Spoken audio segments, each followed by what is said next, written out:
नमस्कार, स्वागत है आपका एनबी न्यूज में। मैं हूं आपके साथ सचिन चौहान। खबरों की शुरुआत बड़ी खबर के साथ कर लेते हैं। कोरोना वायरस को लेकर यह बड़ी खबर सामने आ रही है। भारत में कोरोना का कहर जारी है। कोरोना मरीजों की संख्या बढ़कर 82,000 के करीब पहुंच चुकी है और अब तक 2,649 लोगों की मौत की खबर सामने आ रही है। 27,920 कोरोना मरीज पूरी तरह से रिकवर हो चुके हैं, डिस्चार्ज उनको कर दिया गया है।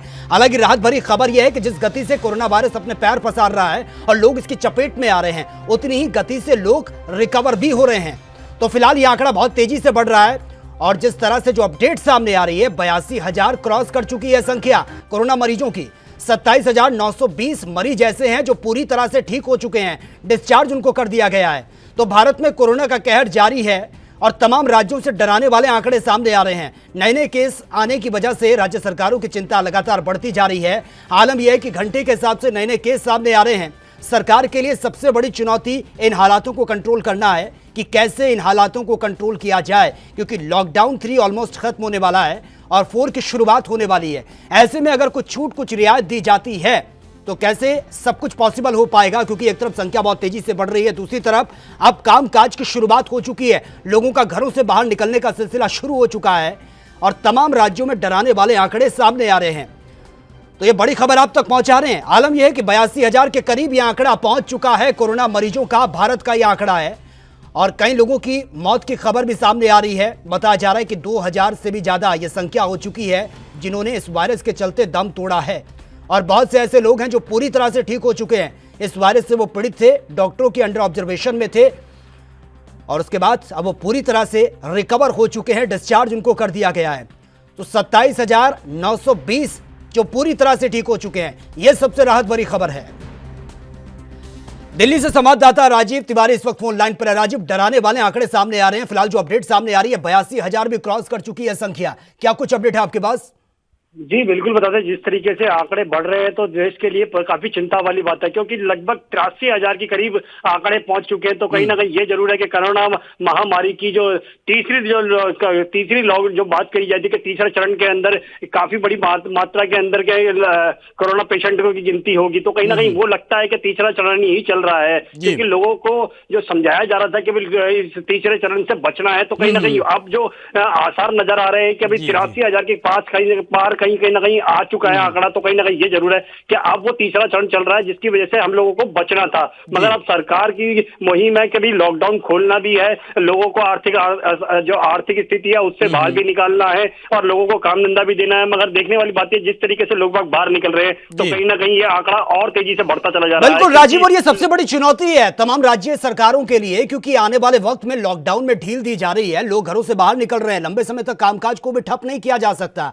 लेकिन ऐसे में बढ़ते आंकड़े डराने वाले हैं। अब इससे क्या समझा जाए? या तो अपनी बॉडी को हम यूज टू करने के इस वायरस के साथ हमें जीना भी और काम भी करना है, या फिर आगे और सावधानी बरतना बेहद जरूरी हो जाएगा, क्योंकि बहुत तेजी से आंकड़े बढ़ रहे हैं, घंटों के हिसाब से नए नए केस सामने आ रहे हैं। जी बिल्कुल सही कहा आपने। देखिए, एक से एक चीज सरकार ने पहले ही स्पष्ट कर दिया है कि हमें कोरोना के साथ जीना है और कोरोना के साथ ही चलना पड़ेगा। तो कहीं ना कहीं ये जरूर है कि आप काम धंधा तो करना पड़ेगा, मगर अगर बीमारी होती है तो उसके इलाज के साथ साथ अपना काम भी करते रहना, यानी कि रुकना नहीं, चलना है। मगर देखने वाली बात यह, जिस तरीके से आंकड़े बढ़ रहे हैं तो कहीं ना कहीं वो चिंता का विषय जरूर है, क्योंकि सरकारें अपनी तरफ से पहले ही स्पष्ट कर चुकी है कि अब इसका कोई समाधान नहीं है, आप लोगों को घर से बाहर निकलना पड़ेगा, काम धंधा करना पड़ेगा। मगर लॉकडाउन जो खोला जा रहा है तो कहीं ना कहीं एक सोशल डिस्टेंसिंग का पालन जरूर करना पड़ेगा, जिसकी वजह से कुछ ना कुछ राहत मिल सकती है कोरोना से। मगर कहीं ना कहीं जिस तरीके से आंकड़े बढ़ रहे हैं तो वो, लेकिन राजीव, ये बार बार कहा जा रहा है कि हमें इसी वायरस के साथ जिंदगी को आगे जीना है और इसी तरीके से हमें कामकाज भी नहीं रोकना है। लेकिन आपको लग रहा है कि जो बार बार लोगों से अपील की जा रही है कि सोशल डिस्टेंसिंग का ख्याल करें, मास्क पहनकर निकलें और तमाम तरीके की जो गाइडलाइन जारी की गई है, उसमें भी कहीं ना कहीं लापरवाही सामने आ रही है। हालांकि लोग अब काम पर निकले हैं, लेकिन संख्या भी लगातार बढ़ रही है। आपको लगता है कि अगर लोग सावधानी से काम नहीं लेंगे तो आने वाले वक्त में आंकड़ा बहुत तेजी से बढ़ सकता है? जी बिल्कुल सही कहा आपने। जिस तरीके से बात करें कि दिल्ली के अंदर की बात करें तो दिल्ली के अंदर काफी जगहों के अंदर ऐसी स्थिति है कि लोग मास्क तक का यूज नहीं कर रहे। सोशल डिस्टेंसिंग के तो बहुत दूर की बात है। कहीं ना कहीं ये जरूर देखा जा रहा है कि कुछ इलाकों के हमने दिल्ली के अंदर भी काफी हद तक यही देखने को मिला कि लोग मास्क नहीं यूज कर रहे हैं, ना कि सैनिटाइजर यूज कर रहे हैं, ना कि सोशल डिस्टेंसिंग का पालन कर रहे हैं। तो कहीं ना कहीं ये जरूर है कि अगर लोग इसी तरीके से चलते रहे तो काफी बड़ी तादाद के अंदर दिल्ली के अंदर जो आंकड़े हैं वो भी चौंकाने वाले नहीं, बल्कि मैं बहुत ज्यादा लाखों के अंदर पहुंच जाएंगे कि दिल्ली की खुद स्थिति इतनी तेजी से बढ़ रही है कि उसको कंट्रोल करना बहुत मुश्किल होता चला जा रहा है, क्योंकि सरकार कोशिश जरूर कर रही है। सरकार के कह रही है कि लोगों से सोशल डिस्टेंसिंग का पालन करें, मास्क का यूज करें और सैनिटाइजर का यूज करें, साबुन वगैरह। बिल्कुल राजू, लेकिन इस बीच एक अच्छी खबर यह भी है कि कई लोग इस महामारी से रिकवर हो चुके हैं, जिनको पूरी तरह से डिस्चार्ज कर दिया गया है। हालांकि यह जरूर कहा जा रहा है कि अब तक इसकी कोई दवाई, कोई वैक्सीन तैयार नहीं हुई है, लेकिन अगर लोग सावधानी बरत रहे हैं, प्रिकॉशंस लेकर अगर वो चलते हैं तो बहुत जल्दी रिकवर भी हो रहे हैं, क्योंकि यह संख्या 27,000 भी क्रॉस कर चुकी है। जो लोग पूरी तरह से फिट एंड फाइन है, डिस्चार्ज इनको कर दिया गया है।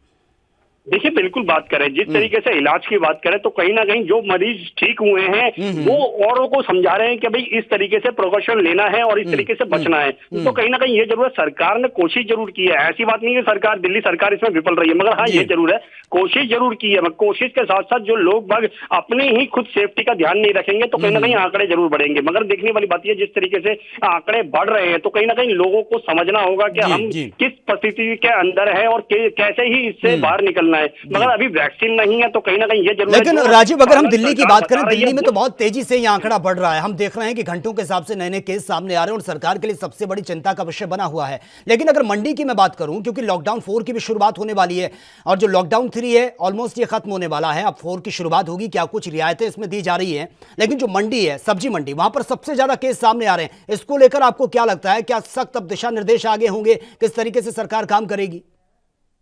बता दें, जिस तरीके से हम कल की बात करें तो कहीं ना कहीं आजादपुर मंडी थी जो 2 दिन के लिए बंद कर दी गई, यानी कि वहां पे जो अधिकारी थे वहां उन दो जो अधिकारी थे उनको कोरोना संक्रमण हुआ था। तो कहीं ना कहीं ये जरूर था कि उस मार्केट को बंद करने के बाद में सैनिटाइजर किया गया और उसको बाद में ही खोला जाएगा। तो कहीं ना कहीं ये जरूर है, इस तरीके की अगर गिनती बढ़ेगी, क्योंकि हर लगातार यही देखने को मिल रहा है, ज्यादातर जहां भीड़ होती है वहीं ये संक्रमण का प्रकोप देखने को मिलता है। क्योंकि हमने वाइन शॉप के बाहर भी यही चीज देखने को मिली हमें, और मंडियों की बात करें, सब्जी मंडियों की बात करें तो वहां भी यही चीज देखने को मिली है। मगर लोग बस सोशल डिस्टेंसिंग का पालन नहीं कर रहे हैं, जिसकी वजह से दिक्कतें आ रही हैं। अगर सोशल डिस्टेंसिंग का पालन करेंगे तो शायद कहीं ना कहीं हम उस गिनती को जो बढ़ाने की जो गिनती बढ़ रही है उसको कहीं ना कहीं कंट्रोल कर सकते हैं। जी चलिए राजीव, बहुत बहुत शुक्रिया फिलहाल आपका तमाम जानकारी के लिए। लखनऊ से संवाददाता पुनीत मोहन इस वक्त फोन लाइन पर है। पुनीत, फिलहाल सबसे पहले आपसे जानना चाहूंगा, लखनऊ में क्या कुछ स्थिति है, अब तक कितने आंकड़े सामने आ चुके हैं, लेटेस्ट अपडेट क्या है आपके पास? देखिए, सीधे तौर पर सचिन, लखनऊ में 200 प्लस आंकड़े हैं, लेकिन इसमें राहत की बात यह है कि 50% से ज्यादा लोग स्वस्थ हो चुके हैं। और सीधे तौर पे अगर हम उत्तर प्रदेश की बात करते हैं तो 4000 के पार आंकड़े हो रहे हैं, और ये चिंता का विषय है क्योंकि 75 के 75 डिस्ट्रिक्ट अब ऐसे हो चुके हैं जो कोरोना संक्रमित है, यानी वहां पर एक ना एक पेशेंट जरूर पाया गया है। धीरे धीरे पांव पसारता हुआ कोरोना पूरे यूपी में अपनी जगह बना चुका है, और जो श्रमिक इधर से उधर मूवमेंट कर रहे हैं उनमें भी नए केसेस मिल रहे हैं। शारजाह से जो फ्लाइट आई थी, आजमगढ़ का एक व्यक्ति था, लखनऊ में जब उसका टेस्ट हुआ वो भी कोरोना पॉजिटिव पाया गया है। तो कहीं ना कहीं आंकड़े चिंताजनक हैं, और सीधे तौर पे जिस तरीके से श्रमिक स्पेशल ट्रेनें चल रही हैं और एक राज्य से दूसरे राज्यों के लोगों को लाया जा रहा है और उन्हें उनके गृह जनपद छोड़ा जा रहा है, समस्याएं काफी आ रही हैं सामने, क्योंकि इनमें से ही ज्यादा केस निकल करके सामने आ रहे हैं। और सीधे तौर पे सरकार प्रयास पूरा कर रही है, लेकिन उसके बावजूद लोग अपनी मनमर्जी पे हैं। देखिए, मास्क अनिवार्य है यूपी में लगाना, लेकिन कई ऐसी जगह दिखेंगी और दिन भर में कई ऐसे लोग दिखेंगे जो मास्क नहीं लगाते हैं, और अगर कोई संस्थाएं या कुछ लोग उनको टोकते हैं तो वो लड़ने लगते हैं। और सीधे तौर पे इस बात को वो नहीं समझ रहे हैं कि मास्क लगाना कितना ज्यादा जरूरी है। सोशल डिस्टेंसिंग तो सेकेंडरी मैटर हो गया, क्योंकि सोशल डिस्टेंसिंग का तो ऐसा लगता है कि कुछ लोगों को मायने ही नहीं पता है। सीधे तौर पे अगर हम सोशल डिस्टेंसिंग नहीं करेंगे, मास्क नहीं लगाएंगे और कोविड-19 के साथ जीने की आदत नहीं डालेंगे तो ये संख्या और ये ग्राफ बढ़ता ही चला जाएगा, और ये काफी हानिकारक होगा। जी, में जिस तरह के हालात बने हुए हैं और बहुत तेजी से कोरोना वायरस अपने पैर पसार रहा है, क्योंकि 82,000 के आसपास ये आंकड़ा पहुंच चुका है। अगर हम लॉकडाउन की बात करें, क्योंकि lockdown 3 is it going to finish और अब 4 की शुरुआत होने वाली है, आगे ये बार बार ये कहा जा रहा है कि आगे रियायत दी जाएगी, ढील दी जाएगी। क्या आपको लगता है, क्योंकि हालात अभी इन कंट्रोल नहीं है, आने वाले वक्त में अगर और रियायत दी जाती है, जिस तरह से आप बता रहे हैं कि नए नए केस सामने आ रहे हैं, वो सबसे ज्यादा चिंता का विषय बने हुए हैं, ऐसे में अगर वक्त रहते कंट्रोल नहीं किया गया तो कैसे काम भी होगा और इस वायरस के साथ लोग जिएंगे? आगे किस तरीके से सरकार बैलेंस करके चल रही है? देखिए, सीधे तौर पर जिस तरीके से लॉकडाउन 4 की शुरुआत होगी और ये बात कही जा रही है कि काफी रियायत दी जाएगी, लॉकडाउन 3 में भी हमने देखा कि इसके स्टार्ट होते ही काफी रियायत दी गई, और ये रियायत काफी जरूरी भी है क्योंकि अर्थव्यवस्था को भी देखना है। हर राज्य की अपनी अर्थव्यवस्था है, देश की अर्थव्यवस्था है, और अगर अर्थव्यवस्था चौपट हो गई तो कोरोना से लड़ भी नहीं पाएंगे।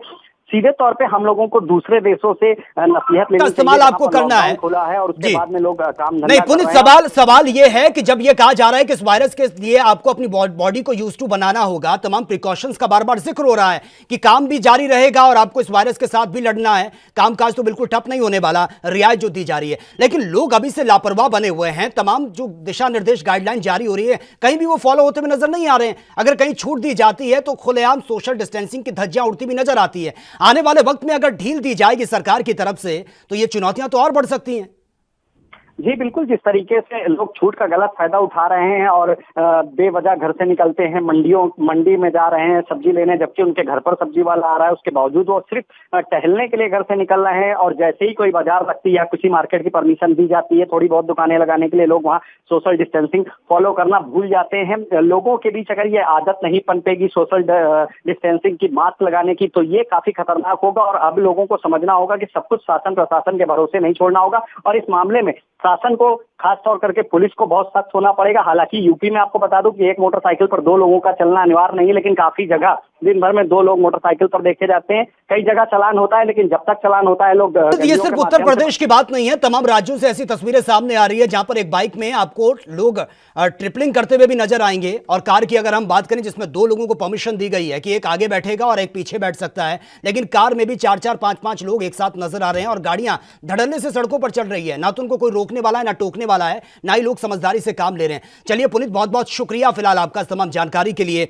जम्मू कश्मीर से रविंद्र श्रीवास्तव इस वक्त फोन लाइन पर है। रविंद्र, सबसे पहले आपसे लेटेस्ट जानकारी चाहूंगा, जम्मू कश्मीर में फिलहाल क्या कुछ हालात बने हुए हैं, अब तक कितने आंकड़े सामने आए हैं?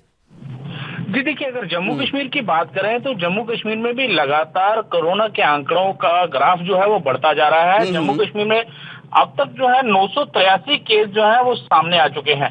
कहीं ना कहीं चिंता का विषय जरूर है, क्योंकि लगातार जिस तरह से कोरोना के मरीज की संख्या बढ़ रही है, पहले बात करें तो जम्मू के अंदर इसका आंकड़ा ज्यादा नहीं था, लेकिन अब धीरे धीरे जम्मू के अंदर भी कोरोना के केसेस जो है वो बढ़ रहे हैं। जिस तरह से लोग अब बाहरी राज्यों से जम्मू कश्मीर में आ रहे हैं तो उसी का कारण एक माना जा रहा है कि लोग बाहरी राज्यों से पहुंच रहे हैं। इसी के चलते यहाँ पर कोरोना का ग्राफ जो है वो बढ़ रहा है। अगर खाली कश्मीर की बात करें तो वहां पर 882 केस अभी तक दर्ज हुए हैं। वहीं जम्मू में 101 केस हो गया है, जो करीब 4-5 दिन पहले जो 57 का आंकड़ा था, लेकिन अब 4-5 दिनों में ही वो आंकड़ा बढ़कर 101 का हो गया है। वहीं जो मौत का सिलसिला है वो भी बड़ा है, 11 मौतें अभी तक हो चुकी हैं। लेकिन रविंद्र, चिंता का विषय यह है क्योंकि हमने देखा है कि तमाम कश्मीरी छात्र जो दूसरे राज्यों में स्टडी कर रहे हैं, क्योंकि इस वक्त जो तमाम इंस्टीट्यूट्स हैं वो बंद हो चुके हैं और उनको घर भेजा जा रहा है। ऐसे में अगर वो पहुंचते हैं तो किस तरीके से उनकी मॉनिटरिंग की जा रही है, टेस्टिंग उनकी हो रही है, कहां उनको रखा गया है? जी देखिए, जिस तरह से श्रमिक एक्सप्रेस उधमपुर में 2 बार पहुंच चुकी है और कल भी एक ट्रेन जो है जम्मू में पहुंची है पहली बार, उसके बाद से लगातार प्रशासन जो है पूरी तरह से मुस्तैद है। कल भी प्रशासन का पूरा अमला जो है वो वहां पर मौजूद था और जिस जिले में वो जाना चाहता है, जिस जिले के लोग थे उनको उन्हीं के काउंटर में जो बनाए गए थे उनको वहीं पर भेजा जा रहा था। और वहां पर हालांकि जो ट्रेन से लोग उतर रहे थे उनकी भी टेस्टिंग की जा रही थी। टेस्टिंग करने के बाद उनको उनके काउंटर पे भेजा जा रहा था। काउंटर में पहुंचने के बाद 14 दिन का क्वारंटीन जो है वो उनको करना पड़ेगा और फिर उसके बाद जो है वो घर पे जा पाएंगे। ये कहीं ना कहीं प्रशासन तो पूरी मुस्तैदी से काम कर रहा है, लेकिन जिस तरह से पिछले दिनों कुछ खबरें ऐसी भी सुनने में मिली थी कि कोरोना जो है उसके लक्षण अब दिखाई नहीं दे रहे हैं, तो हो सकता है कि उसकी वजह से अब कोरोना के मरीजों की संख्या में इजाफा हो रहा है, क्योंकि लक्षण जो है वो बाद में जब नजर आते हैं। और इसी के चलते कोरोना के जो है संख्या जो है जम्मू कश्मीर के अंदर बढ़ रही है, क्योंकि बाहरी राज्यों से लोग जो है काफी ज्यादा संख्या में पहुंच रहे हैं। कई ट्रेन से पहुंच रहे हैं तो कई गाड़ियों से पहुंच रहे हैं। इसी की वजह से यहाँ पर अब ग्राफ जो है वो बढ़ रहा है। जी रविंद्र, लेकिन अब चुनौती सरकार के सामने यह है कि आने वाले वक्त में अगर लॉकडाउन 4 की शुरुआत होती है, क्योंकि हम देख रहे हैं कि 3rd में काफी रियायत दी गई है, उसके बाद से आंकड़े भी बढ़े हैं, अब लॉकडाउन 4 की शुरुआत होगी तो कुछ शर्तों के आधार पर इसको भी अब आगे लोगों को ढील दी जाएगी। लेकिन आपको लगता है कि वर्तमान में जो हालात बने हुए हैं उसमें अगर सरकार इस तरीके की ढील देती है तो कहीं ना कहीं सबसे बड़ी चुनौती हो सकता है? जी देखिए, चुनौती तो है ही है, लेकिन अब लोगों को खुद भी समझना होगा, क्योंकि जिस तरह से देश की आर्थिक स्थिति जो है वो डामाडोल हो रही है, उसी के चलते सरकार ने लोगों से अपील भी की है कि आप खुद ही इस चीज को समझें और जो हिदायत दी गई है कोरोना से बचने के लिए उनका अमल करें, क्योंकि सोशल डिस्टेंसिंग सबसे बड़ी चीज है और खास करके मास्क और सैनिटाइजर, ये चीजें लोगों को इस्तेमाल करनी पड़ेंगी। अगर यहाँ पर अगर छूट भी देती है सरकार लॉकडाउन 4 के बाद, तो कहीं ना कहीं लोगों को खुद समझना होगा कि ऐसी महामारी से बचने के लिए खुद उनको स्टेप उठाने होंगे, खुद ही। लेकिन रविंद्र, आपको लगता है कि लोग समझदारी से काम ले रहे हैं? क्योंकि लॉकडाउन फर्स्ट, सेकंड और थर्ड हमने देखा है, स्थितियां जो हैं वो डराने वाली और तस्वीरें डराने वाली सामने आ रही हैं। लोग बिल्कुल भी इस चीज को फॉलो नहीं कर रहे हैं, ना तो वो मास्क लगाते हुए नजर आते हैं। हाँ, अगर उनको लगता है कि पुलिस खड़ी है या कोई उनको रोक रहा टोक रहा है या खतरा है, तभी वो मास्क का इस्तेमाल कर रहे हैं। सोशल डिस्टेंसिंग की तो खुलेआम धज्जियां उड़ती भी नजर आ रही हैं। जी बिल्कुल, देखिए जिस तरह से एक राज्य से दूसरे राज्य में जो मजदूर जा रहे हैं या जो पैनिक क्रिएट करते हैं, उनके ऊपर कार्रवाई सरकार को करनी होगी। क्योंकि कुछ ऐसी अफवाहें जो फैलती हैं कि ट्रेन फलां जगह पर पहुंच गई है, या आपको जो बाहरी राज्यों से मजदूर दूसरे राज्यों में जाना चाहते हैं, अपने घरों की तरफ जाना चाहते हैं, उनमें कहीं ना कहीं एक जो पैनिक क्रिएट किया जाता है, उसको लेकर सरकार को ऐसे लोगों पर कदम उठाने होंगे। और कहीं ना कहीं जिस तरह से सरकारों ने हालांकि कदम उठाए भी हैं, लेकिन लोगों को भी खुद समझना होगा। पहले तबलीगी जमात के चलते काफी ज्यादा कोरोना के पेशेंट जो हैं वो बढ़े हैं। अब लोग जो हैं अब एक राज्य से दूसरे राज्य की तरफ जब जा रहे हैं, तो तब कोरोना के मरीजों की संख्या बढ़ रही है। तो लोग जो हैं, खास करके जो मजदूर तबका है या जो एक राज्य से दूसरे राज्य जा रहा है, उसको खुद समझना होगा, खुद इस चीज को उस चीज के लिए फॉलो करना होगा, और खुद ही मास्क और सैनिटाइजर और सोशल डिस्टेंसिंग जो है, जिसकी बार बार प्रधानमंत्री भी कह चुके हैं कि सोशल डिस्टेंसिंग बहुत जरूरी है, उसका पालन करना होगा, तभी इस महामारी से बच पाएंगे। जी बिल्कुल। चलिए रविंद्र, बहुत बहुत शुक्रिया फिलहाल आपका तमाम जानकारी के लिए। मुंबई से शुभम पांडे इस वक्त फोन लाइन पर है। शुभम, सबसे पहले आपसे जानना चाहूंगा, महाराष्ट्र में क्या कुछ आंकड़े अब तक सामने आए हैं? फिलहाल क्या कुछ स्थिति बनी हुई है? देखिए, अगर महाराष्ट्र की बात करें तो पिछले 24 घंटों में 1602 नए मामले सामने आए, जबकि 44 लोगों की बीते 24 घंटों में मौत हुई है। और इसी के साथ महाराष्ट्र में आंकड़ा 27,524 तक पहुंच चुका है, जबकि महाराष्ट्र में कुल 1,019 लोगों की अब तक कोरोना से मौत हो चुकी है। वहीं बात करें देश की कोरोना राजधानी मुंबई की, तो वहां पर मुंबई में कल 998 नए मामले सामने आए हैं, जबकि 25 लोगों की मौत मुंबई में हुई। और इसी के साथ अकेले मुंबई में आंकड़ा 16,738 तक पहुंच चुकी है, जबकि 621 लोगों की मौत अब तक मुंबई में हुई है। कुल मिलाकर दिन ब दिन 1000 के आसपास नए मामले मुंबई में आ रहे हैं, जबकि 1516 से जो आंकड़े हैं वो लगातार महाराष्ट्र में बढ़ते जा रहे हैं। और कहीं न कहीं लगातार चिंता है महाराष्ट्र के तमाम जो रहवासी हैं, महाराष्ट्र सरकार के लिए ये बढ़ती जा रही है कि आखिर कैसे इस कोरोना महामारी। आपसे पूछना चाहूंगा, क्योंकि मुंबई की हमने वो तस्वीरें देखी थी जहां पर जो श्रमिक है जमकर प्रदर्शन कर रहे हैं, फिलहाल उसको लेकर क्या कुछ जानकारी आपके पास? देखिए, जो श्रमिक जो प्रदर्शन कर रहे थे वो नागपाड़ा इलाके का था मुंबई का, जहां पर लोग अपने गांव जाने के लिए वहां पर इकट्ठा हुए, जिसके बाद पुलिस ने वहां पर कार्रवाई की थी। जिसके बाद महाराष्ट्र के गृह मंत्री अनिल देशमुख ने वहां पर कार्रवाई करते 6 पुलिसकर्मियों को सस्पेंड कर दिया, चूंकि वहां पर उन्होंने लाठी का प्रहार किया, तो इस वजह से उन्हें कुछ दिनों के लिए सस्पेंड कर दिया गया है। जी शुभम, बहुत बहुत शुक्रिया फिलहाल आपका तमाम जानकारी के लिए।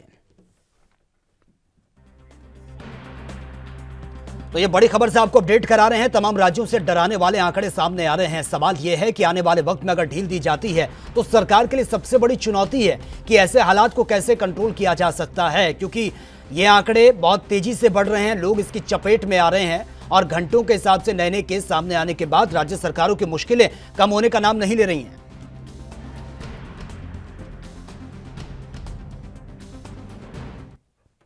और चलिए एक और बड़ी खबर से भी आपको अपडेट करवा देते हैं। पश्चिम बंगाल के हुगली से बड़ी खबर सामने आ रही है। दो दलों के बीच जमकर विवाद को लेकर धारा 144 लागू कर दी गई है। कई क्षेत्रों में फिलहाल जो खबरें सामने आ रही हैं, इंटरनेट सेवा को बंद कर दिया गया। दो दलों के बीच ये जमकर विवाद हुआ था और उसके बाद से जिले में धारा 144 लागू कर दी गई है, यानी कि भारी तादाद में लोग इकट्ठा नहीं हो सकते। अगर लोग एक साथ इकट्ठा होते हैं तो उनके खिलाफ सख्ती से निपटा जाएगा। पश्चिम बंगाल के हुगली का यह पूरा मामला है, जहां पर दो दलों के बीच जमकर विवाद हुआ था और विवाद इतना बड़ा कि पुलिस को इंटरफेयर करना पड़ा। अफरा तफरी का माहौल हो गया था, जिसके बाद से जिले में धारा 144 लागू कर दी गई है, यानी कि अब 3-4 से ज्यादा लोग एक साथ इकट्ठा नहीं हो सकते। अगर इकट्ठा होते हैं तो उनके खिलाफ सख्त एक्शन लिया जाएगा। तो कई क्षेत्रों में फिलहाल इंटरनेट सेवा को पूरी तरह से बंद कर दिया गया है। तो दो दलों के बीच ये विवाद बताया जा रहा है, जिसके बाद से ये एक्शन लिया गया। इंटरनेट सेवा पूरी तरह से बंद कर दी है। जिले में धारा 144 लगा दी गई है ताकि माहौल को कंट्रोल किया जा सके।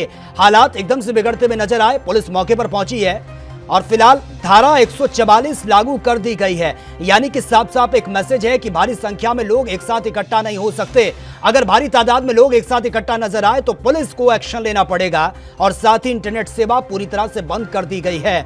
माहौल इस वक्त वहां पर खराब है। पश्चिम बंगाल में दो दलों के बीच यह विवाद बताया जा रहा है, जिसके बाद से धारा 144 लागू करनी पड़ी है। फिलहाल खबरें यह भी सामने आ रही हैं कि कई क्षेत्र ऐसे हैं जहां पर इंटरनेट सेवा पूरी तरह से बंद कर दी गई है। यानी कि माहौल खराब ना हो, क्योंकि बहुत से ऐसे अराजक तत्व हैं जो माहौल को खराब करने की कोशिश कर रहे हैं संकट के बीच। वैसे ही देश में मारामारी है और दूसरी तरफ इस तरीके की खबरें सामने आ रही हैं जहां पर दो दलों के बीच जमकर विवाद हुआ। पुलिस को एक्शन लेना पड़ा, धारा 144 लगानी पड़ी और फिलहाल खबर यह भी है कि इंटरनेट सेवा पूरी तरह से बंद कर दी गई है। पश्चिम बंगाल के हुगली का यह पूरा मामला है जहां पर दो दलों के बीच यह विवाद हुआ है। फिलहाल पुलिस मौके पर मौजूद है, फोर्स को तैनात किया गया है और पूरे जिले में धारा 144 लागू कर दी गई है। कई क्षेत्रों में इंटरनेट सेवा पूरी तरह से बंद है। माहौल खराब ना हो, पल पल की मॉनिटरिंग की जा रही है। पुलिस फोर्स को तैनात किया गया है। कोई भी अगर एक साथ नजर आता है तो उनसे सख्ती से पुलिस निपट भी रही है, क्योंकि जिस तरह का माहौल यहां पर क्रिएट किया गया है उसके बाद से अफरा तफरी का माहौल यहां पर हो गया था। लोग डरे हुए हैं। हालांकि धारा 144 अब जिले में लागू कर दी गई है ताकि स्थिति को कंट्रोल किया जा सके। पश्चिम बंगाल के हुगली का यह मामला है, यहां पर दो दलों के बीच जमकर विवाद हुआ है। फिलहाल जो खबरें सामने आ रही हैं, धारा 144 जिले में लागू कर दी गई है और कई क्षेत्रों में इंटरनेट सेवा पूरी तरह से बंद है। स्थिति को कंट्रोल करने के लिए पुलिस फोर्स जद्दोजहद में लगी हुई है ताकि स्थिति को वक्त रहते कंट्रोल किया जा सके। दो दलों के बीच का विवाद यह बताया जा रहा है। विवाद इतना बड़ा कि जमकर वहां पर विवाद हुआ है और लोगों में डर का माहौल बना हुआ है। फिलहाल भारी फोर्स को तैनात किया गया है और जिन लोगों को दोषी पाया गया है उनके खिलाफ सख्ती से निपटा जा रहा है। पश्चिम बंगाल के हुगली का यह पूरा मामला है और कई क्षेत्रों में इंटरनेट सेवा पूरी तरह से बंद कर दी गई है। जिले में धारा 144 लागू है, कोई भी एक साथ नजर नहीं आएगा। और ज्यादा जानकारी के साथ संवाददाता शांतनु बनर्जी इस वक्त फोन लाइन पर है। शांतनु, जो खबर सामने आ रही है हुगली से, दो पक्षों के बीच विवाद का मामला सामने आ रहा है, फिलहाल क्या कुछ अपडेट है आपके पास? जी देखिए, सबसे बड़ी बात है जी, कई दिनों से पश्चिम बंगाल का कि हुगली जिला का जो तेलेनीपारा इलाका में दो दलों का बीच झड़प दिखाई दे रहा है। क्योंकि मतलब कई लोगों ने जो मतलब बोल रहा था, जिस सूत्रों के अनुसार हमको जो खबर मिल रहा है, ये कोई लोगों ने जो मतलब लॉकडाउन का उल्लंघन कर रहा था तो उसको खिलाफ मतलब कई जनता ने जाकर सीधा बोलने के पर वही जनता दो दल का बीच मतलब लड़ाई। उसके बाद जो फुटेज सामने आ रहा है, अभी तो वो फुटेज पूरा वायरल हो गया, लेकिन सबसे बड़ी बात जो सामने आ रहा है, कई दुकान कई मकान भी जल चुके हैं। लेकिन इसको लेकर पश्चिम बंगाल का जो वरिष्ठ बीजेपी का जो सांसद अर्जुन सिंह ने कई बार उसी इलाका में जाने का कोशिश की, लेकिन पुलिस ने उसको रोका दी। इसके बाद में खुद ममता बनर्जी ने प्रेस मीट करके कहा था, ये मतलब जो लोग जो उल्लंघन किया है लॉकडाउन का, वो कोई भी संप्रदाय हो, कोई भी दल का हो, कोई। लेकिन शांतनु, सवाल यह है कि लॉकडाउन में इतनी भीड़ कैसे इकट्ठा हो गई? जिस तरह से आप बता रहे हैं कि दुकानों को आग के हवाले कर दिया गया, आगजनी की घटना को अंजाम दिया गया और जमकर ये बवाल वहां पर काटा गया है, लेकिन लॉकडाउन है उसके बावजूद भीड़ इकट्ठा हो जाती है। नौबत यहां तक आ पड़ी है कि धारा 144 लागू करनी पड़ी। जी, तो इसीलिए ममता बनर्जी ने वही बोला, जो दल किया है, जो संगठन किया है, कोई अगर कोई राजनीतिक दल भी इसके साथ जुड़े हुए हैं, कहीं भी है, तो इसका मतलब कड़ी से कड़ी मतलब साजा तो देना ही पड़ेगा। और इसको लेकर भी अभी 144 धारा भी जारी की। उसी इलाका का मतलब 11 थाना पर इंटरनेट भी बंद कर दे दिया, क्योंकि इंटरनेट से कोई लोगों ने जो फुटेज मतलब। ठीक है शांतनु, आपको रोकना चाहूंगा। बीजेपी के सांसद अर्जुन सिंह इस वक्त फोन लाइन पर हैं। अर्जुन सिंह जी, स्वागत है आपका एनबी न्यूज में। सर जी धन्यवाद। सर, जिस तरीके से पश्चिम बंगाल से खबरें सामने आ रही है, पश्चिम बंगाल के हुगली में लॉकडाउन का उल्लंघन किया जा रहा है, पुलिस पहुंचती है तो पुलिस पर पथराव होता है, आगजनी की घटनाओं को अंजाम दिया जाता है, आखिर पश्चिम बंगाल में हो क्या रहा है? पश्चिम बंगाल की सरकार मुसलमानों को सीधा तौर पर खुलेआम छूट दे के रखा है कि पुलिस को मारो, दंगा करो, आग जलाओ, कोई उनको नहीं बोलेगा। वही हुगली में हुआ है। 144 धारा लगाने के बावजूद घरें जलाई गई हैं, दुकानें जलाई गई हैं, लूटपाट हुआ है, 50 से ज्यादा हिंदू परिवार पलायन हुआ है और गिरफ्तार भी 140 परिवार हुआ है और घर और दुकानें भी हिंदू परिवार के लोगों को जलाया गया है। पश्चिम बंगाल की स्थिति अगर आप नीचे आके नहीं देखेंगे तो आप विश्वास नहीं कर पाएंगे। अभी एक व्यक्ति का मैंने बात सुन रहा था फोन के माध्यम से कि ममता बनर्जी जी ने 7-8 थानों में इंटरनेट बंद कर दिया है। इंटरनेट बंद करके तो वहाँ पढ़ाई जो था वो भी खत्म हो गया, और इंटरनेट बंद करने के लिए ममता बनर्जी यदि पुलिस को सक्रिय कर देती तो ये दंगा ही नहीं होता। 1000 स्क्वायर मीटर में दंगा कंट्रोल नहीं कर पाया वहाँ का पुलिस कमिश्नर। वो पुलिस कमिश्नर दंगा करने में कराने में एक्सपर्ट है। हाजीनगर का दंगा, भाटपाड़ा का दंगा और अब वो तेलनीपाड़ा का दंगा, उसी के नेतृत्व में ये सारे पुलिस वाले ये चुपचाप बैठ कर तमाशा देख रहे थे। आप वीडियो फुटेज भी आपने देखा होगा, बम मारे जा रहे हैं और पुलिस खड़े होकर तमाशा देख रही है। और एक वहां का जो इंस्पेक्टर इंचार्ज था उसने इसका प्रतिवाद किया तो उसको उठा के बाहर फेंक दिया गया, निकाल दिया गया। ये है बंगाल की स्थिति। चलिए अर्जुन सिंह जी, बहुत बहुत शुक्रिया फिलहाल आपका हमसे जुड़ने के लिए। शांतनु भी इस वक्त हमारे साथ फोन लाइन पर बने हैं। चलिए शांतनु, आपका भी बहुत बहुत शुक्रिया इस तमाम जानकारी के लिए। तो फिलहाल इस बुलेटिन में मेरे साथ इतना ही। तमाम खबरों के लिए आप बने रहिए एएनबी न्यूज के साथ। नमस्कार। आप भी अपनी प्रतिभा दिखाना चाहते हैं और खबरों को हम तक पहुंचाना चाहते हैं तो तमाम खबरों को करें अपने मोबाइल पर रिकॉर्ड और 7888497079 पर करें व्हाट्सएप। साथ ही दुनिया की तमाम खबरों से जुड़े रहने के लिए हमारे चैनल को करें लाइक, शेयर, सब्सक्राइब।